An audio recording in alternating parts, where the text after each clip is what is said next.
شهر رمضان الذي أنزل فيه القرآن هدى للناس وبينات من الهدى والفرقان. بالله من الشيطان الرجيم. بسم الله الرحمن الرحيم. لتجدن أشد الناس عداوة للذين آمنوا اليهود والذين أشركوا إلى آخره. صدق الله العظيم.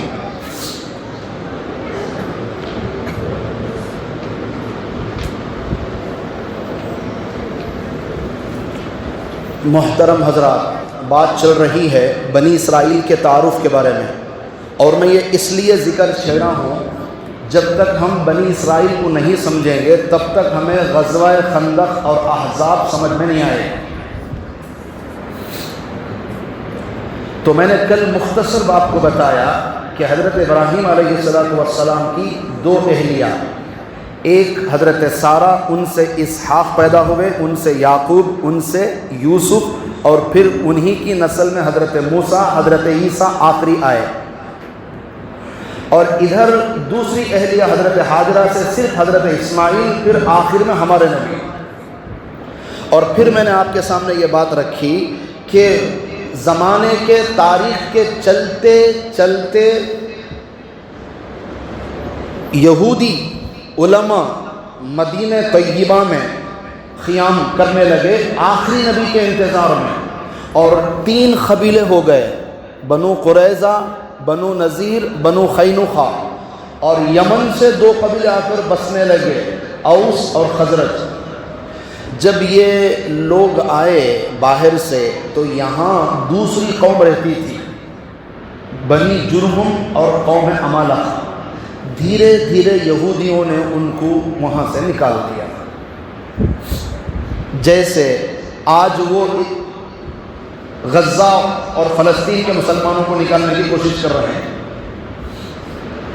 تو بہرحال مدینہ طیبہ میں یہ رہنے لگے، اور جب بھی کوئی جنگ ہوتی اوس اور خزرج اور یہودیوں کے درمیان تو کیا کہتے تھے؟ آخری نبی آئیں گے، ہم ان کے ساتھ مل کر تم کیا کریں گے؟ تباہ کر دیں گے.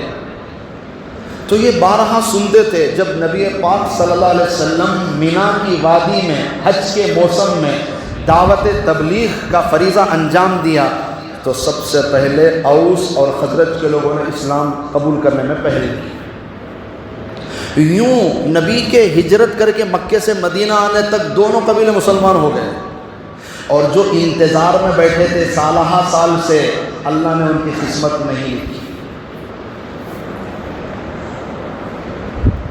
ایک یہودیوں کو غصہ اس بات پہ تھا کہ آخری نبی جب ہزاروں انبیاء ہماری نسل بنی اسرائیل میں آئے ہیں تو آخری نبی بنو اسماعیل میں سے کیوں آئے؟ حسد، جلن.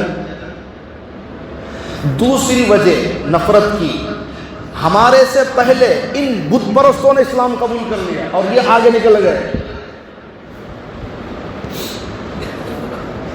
بہرحال جب آپ صلی اللہ علیہ وسلم مکے سے ہجرت کر کے مدینہ طیبہ تشریف لائے تو آتے ہی کچھ دنوں میں نبی نے ایک بہترین نظام سیٹ اپ فرمایا جو پوری دنیا کی تاریخ میں نہیں ہے. آپ جب یہاں آئے اور مکمل دونوں قبیلے مسلمان ہو گئے ہیں، اکثریت مسلمانوں کی ہے، وہ یہودی نذیر، قریظہ، قینقاع یہ قلعے میں رہتے ہیں اونچی جگہ پر، اور یہ لوگ سیدھے سادے ہیں، کسان، زراعت کرنے والے. تو آپ صلی اللہ علیہ وسلم نے 5 قبیلوں کے سردار کو بلا لیا اور خود مسلمانوں کے نبی امیر بن کر یہ 5 کے 5 بھی بیٹھ کر آپ صلی اللہ علیہ وسلم نے ایک قانون، دستور تحریری بنایا. کیا کہ ہم سب ایک شہر میں رہتے ہیں، مدینہ میں، لہٰذا ہم میں سے کوئی دوسرا باہر کے دشمن کا ساتھ نہ دے. تحریر سین کرو سب جنے بھی. اور آپس میں ہم ایک دوسرے کا حق نہیں ماریں گے، صحیح کرو. اور ہم ایک دوسرے کے اگر آدمی کو ماریں گے تو دیت دینی پڑے گی، نہیں تو بدلے میں اسے قتل کیا جائے گا. لکھو جو قرآن کے قوانین ہیں اسی کو حضرت نے لکھا اور سب کے سامنے پیش کیا تو پورے خوش ہو گئے. اتنا بہترین نظام، اس میں تو امن ہے، اس میں تو انصاف ہے، اس میں تو عدل ہے. سب نے دستخط کیے، یہ دستور بن گیا مدینے کا، اب سب کو اس پر چلنا ہے.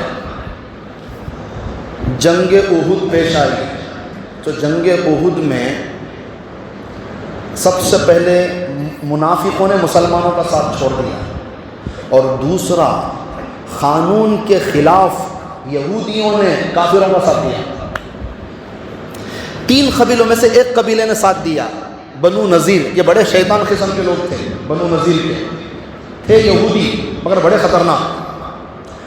تو جنگ احد ختم ہونے کے بعد آپ صلی اللہ علیہ وسلم نے منافقوں سے بھی انتقام لیا، عین جنگ میں انہوں نے ساتھ چھوڑ دیا. اور دوسرا بنو نذیر والوں کو بلا کر فیصلہ کیا کہ جب ہمارا تمہارا اگریمنٹ ہے کہ جب جنگ ہوگی تو باہر والے دشمن سے اندر والا کوئی دوستی نہیں کرے گا، تو تم نے کیوں کی؟ تو انہوں ایسا ویسا ادھر کی ادھر کی بات کرنے لگے جو قابل بھروسہ نہیں تھی. تو پھر نبی نے فرمایا تو پھر اس کی تو سزا ہوگی، قانون کے خلاف کام ہوگا تو کیا ہوگا، سزا ملے گی. تو کہنے لگے ٹھیک ہے کچھ وقت ہمیں دے دیجئے. چلے گئے. پھر کچھ دنوں میں یہودی کے کسی بندے نے مسلمان کا قتل کر دیا. آپ صلی اللہ علیہ وسلم نے بلا کر قانون کے مطابق پوچھا کہ ہمارا قانون ہے کہ جب کوئی دوسرے قبیلے کو مار کسی آدمی کو قتل کرے تو بدلے میں دیت دے، 100 اونٹ دے. تو اس سے بھی انہوں کیا کرے، اب تب کر کو تاخیر کرے، کہیں گھسی کرے. 1 سے 2 غلطیاں ہو گئے ان سے. تو پھر جب آپ صلی اللہ علیہ وسلم نے ان کو بلایا تو وہ نہیں آئے. تو خود ہمارے نبی نے فرمایا کہ کل میں خود تمہارے قبیلے کے پاس آؤں گا اور بیٹھ کر بات چیت کریں گے. تو انہوں نے کہا ٹھیک آپ آ جائیں. جب آپ صلی اللہ علیہ وسلم بنو نذیر کے یہودیوں سے بات چیت کرنے کے لیے گئے تو انہوں نے بڑی چالاکی سے ایک دیوار کے پاس نبی کو بٹھا دیا کہ آپ یہاں پر بیٹھیں، ہمارے لوگ آ رہے ہیں. تو نبی بیٹھ گئے، صحابہ بھی بیٹھ گئے. ان کے آنے میں تاخیر ہوئی تو ادھر حضرت جبریل آسمان سے آ گئے اور آ کر کہا کہ اے نبی جی آپ یہاں سے فوراً اٹھ جائیں، یہ لوگ پیچھے سے آپ کے اوپر پتھر گرانے والے ہیں. سازشوں پر سازشیں، غلطی پر غلطی، گناہ پر گناہ. تو پھر آپ صلی اللہ علیہ وسلم نے اپنے ساتھیوں کو لے کر وہاں سے فوراً نکل گئے. ان کی پلاننگ کامیاب نہیں ہوئی. اب 1 سے 3 چیزیں سامنے آ گئی. تو اب آپ صلی اللہ علیہ وسلم نے فرمایا اب تمہیں مدینے میں رہنے کی اجازت نہیں ہے، لہٰذا تم مدینہ چھوڑ کر خیبر چلے جاؤ. تو وہ کہنے لگے مسلمان تو بعد میں آئے ہیں، ہم پہلے یہاں سے ہیں، ہم پہلے مدینے والے ہیں، تم بعد میں آئے ہو اور تم ہمیں نکالو گے. نبی نے فرمایا پھر قانون کس کام کا؟ جب ہم نے قانون بنایا ہے تو پھر قانون پر عمل بھی تو ضروری ہے. تو پھر یہودیوں نے کہا کہ ہم دیت بھی نہیں دیں گے اور ہم یہاں سے جائیں گے بھی نہیں. تو پھر اللہ کی طرف سے حکم آیا تو آپ صلی اللہ علیہ وسلم نے صحابہ کا لشکر لے کر ان کے قلعے کے اطراف محاصرہ کر لیا، گھیراؤ ڈال لیا. کئی دن تک یہ اندر رہے اس یقین کے ساتھ کہ ہم جیت جائیں گے، ہمیں کوئی نہیں نکال سکتا.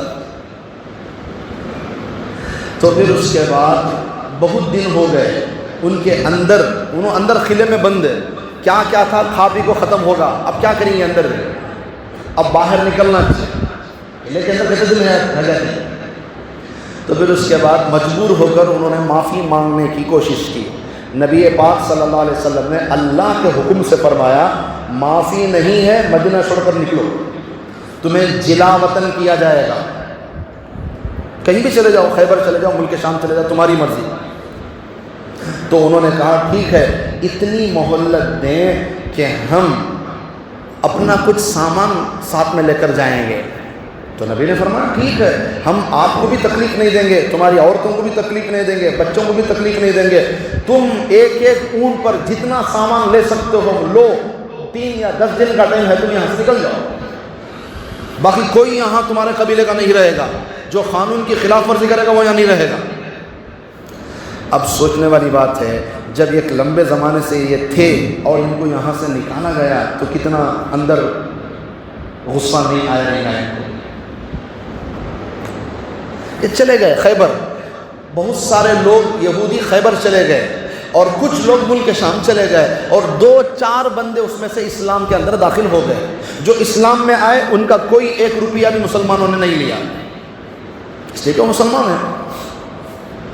تو یہ غصہ یہودیوں کا، بنی اسرائیل کا بڑھتا گیا. ہم نہ نکالے نا مدینے سے خیبر، وہاں پر رک کر اب یہاں میٹنگیں، کوششیں، محنتیں شروع ہو گئی کہ اب ہمارا مقصد ہے مسلمانوں کو اس دنیا سے ختم کرنا. میرے عزیزوں، وہ وقت تھا، آج ہے، اور قیامت تک جب تک دجال نہیں آتا اور حضرت عیسیٰ علیہ السلام نہیں آ جاتے تب تک بھی یہودی مسلمانوں کی دشمنی میں ہی پڑے ہیں. اور یہ اتنے خطرناک بندے ہیں، کوئی بھی مسلمانوں کو نقصان پہنچانے والی چیز ہو ان کے پیچھے یہودیوں کا ہاتھ ہو. آپ صلی اللہ علیہ وسلم نے فرمایا ستفترق امتی علی 73 فرقۃ الا واحدہ، میری امت میں 70 پر 3 فرقے بن جائیں گے. اور کون بن جائیں گے فرقے؟ کافر نہیں، کلمہ پڑھنے والے فرقوں میں بڑھ جائیں گے، نماز پڑھنے والے فرقوں میں بڑھ جائیں گے، قرآن پڑھنے والے فرقوں میں بڑھ جائیں گے، کعبے کی طرف قبلہ کر کے نماز پڑھنے والے فرقوں میں بڑھ جائیں گے. مگر ایک جماعت ایسی اس میں ہوگی جو صحیح ہوگی. کون ہے؟ ما انا علیہ و اصحابی، جس پر نبی ہیں، جس پر نبی کے شاگرد صحابہ ہیں، بس ان کی تابعداری کرنے والے حق پر ہیں، جنت میں جائیں گے. باقی 70 کو 2 کے 2 سب جہنم میں جائیں گے. کون؟ کلمہ پڑھنے والے جائیں گے، نماز پڑھنے والے جائیں گے، قرآن پڑھنے والے جائیں گے. کیوں؟ عقیدوں میں گڑبڑی ہونے کی وجہ سے. کافر تو جائیں گے ہی جائیں گے، بت پرست مشرک مجوسی جائیں گے ہی جائیں گے، مگر بعض کلمہ پڑھنے والے عقیدے کی گڑبڑی کی وجہ سے بھی جہنم میں جائیں گے. سب سے پہلے مسلمانوں میں جو فرقہ وجود میں آیا معتزلہ. کون سا فرقہ آیا؟ معتزلہ. اللہ کے صفات کو لے کر اعتراضات شروع ہوئے سب سے پہلے دنیا کے اندر، اور مسلمان صحابہ کے علاوہ اور کوئی جماعت نہیں تھی دنیا کے اندر. سب سے پہلے مسلمانوں میں فرقہ بنانے والے معتزلہ. اور کس بات پر؟ اللہ کے صفات پر. اللہ کے صفات میں اختلاف ہوا. صفات مطلب اللہ سنتے ہیں، اللہ دیکھتے ہیں، اللہ کا چہرہ ہے، اللہ کے ہاتھ ہیں، اللہ کا پیر ہے.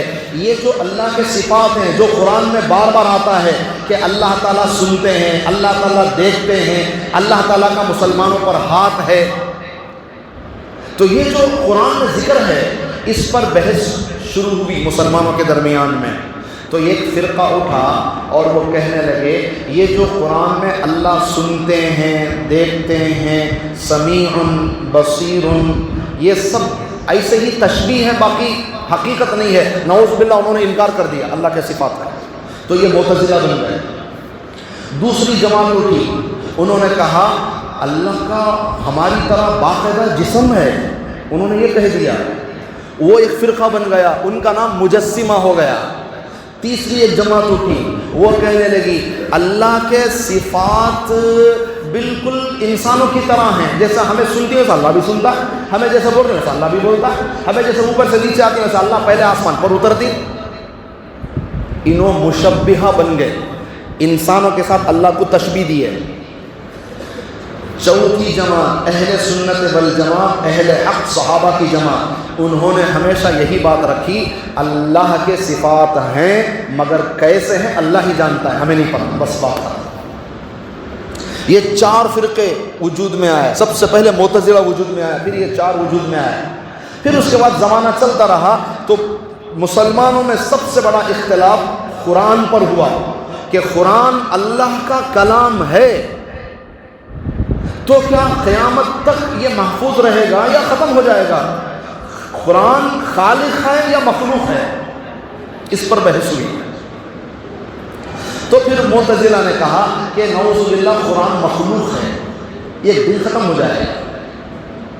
تو اہل حق نے کہا نہیں، وَكَلَّمَ اللَّهُ مُوسَىٰ تَكْلِيمًا، قرآن میں اللہ فرماتے ہیں کہ اللہ کا کلام، اللہ نے حضرت موسیٰ سے بات فرمائی، جیسے اللہ ہمیشہ ہے اللہ کا کلام بھی ہمیشہ رہے گا، یہ ہمارا عقیدہ ہے۔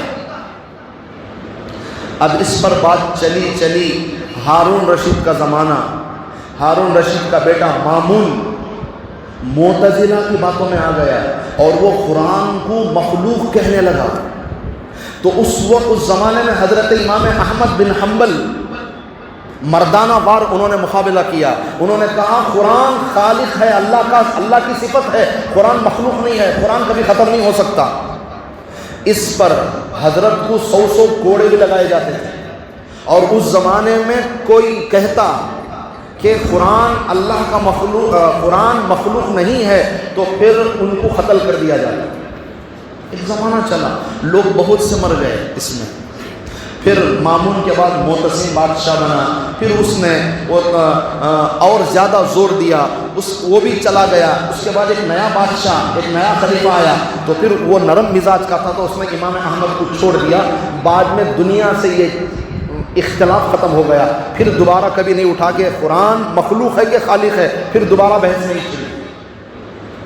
تو بہرحال میرے عزیزوں، اس طرح یہ دنیا میں فرقے ایک کے بعد ایک وجود میں آنا شروع ہو گئے۔ حضرت علی کے زمانے کے آخر میں ایک فرقہ پیدا ہوا، نصیریہ، وہ کہنے لگے کہ حضرت علی خدا ہیں، نعوذ باللہ۔ تو حضرت علی نے خود کہا کہ بھئی میں اللہ کا ایک چھوٹا سا بندہ ہوں، تم نے مجھے اللہ بنا دیا کہ نہیں، تم کچھ بھی کہو، تم ہمارے مولا ہو، تم ہمارے علی مولا اسی لیے کہتے ہیں، اللہ کے معنی میں کہتے ہیں، اس لیے اہل حق کہتے ہیں کہ ان کی طرح کہیں تمہارا گمان نہ ہو جائے، اس وجہ سے حضرت علی کو مولا نہ کہو، احتیاطاً۔ جیسے پادریوں کی طرح کپڑے نہ پہنو، پنڈتوں کی طرح کپڑے نہ پہنو تاکہ ان کی طرح نہ ہو جائے، اس لیے کہا جاتا ہے کہ حضرت علی کو مولا نہ کہو۔ کیوں؟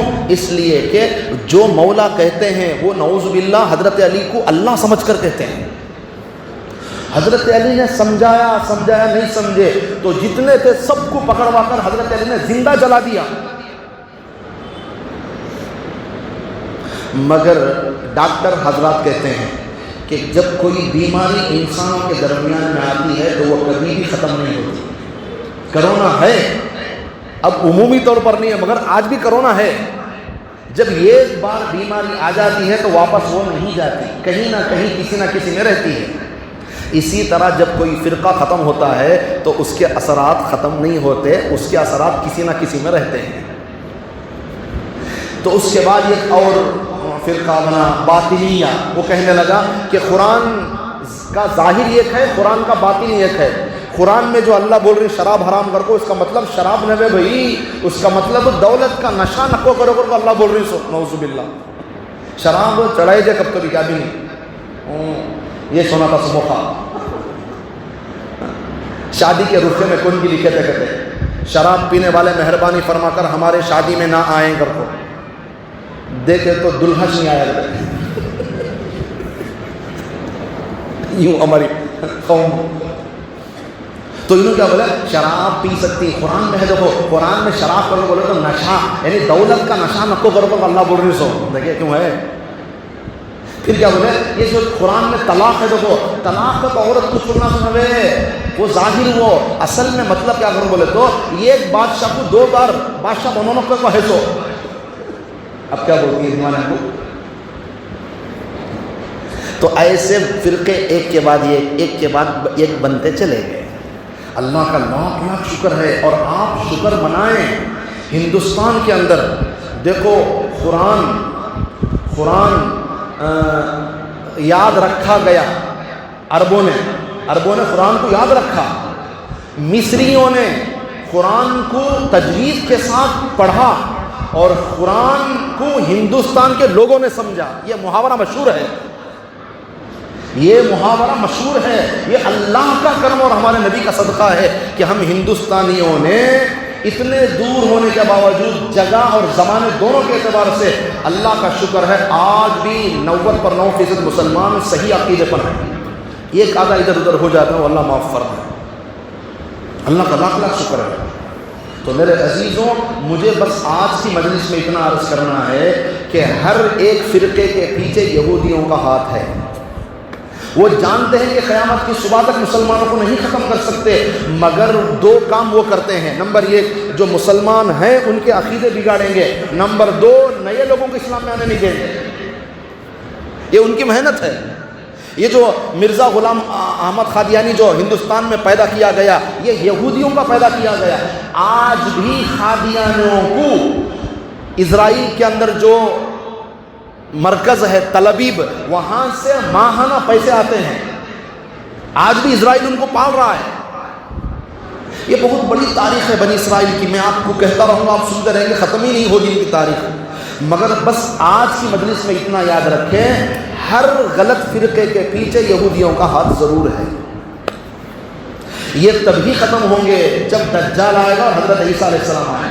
تب تک یہ مسلمانوں کو تکلیف دیتے رہیں گے, دیتے رہیں گے, دیتے رہیں گے. تو میرے عزیز و میرے بھائیوں, آپ صلی اللہ علیہ وسلم نے قانون کی خلاف ورزی کرنے کی وجہ سے یہودیوں کو مدینے سے جلا وطن کر دیا. یہاں تک بات رکھیں, پھر انشاءاللہ یہاں سے بات آگے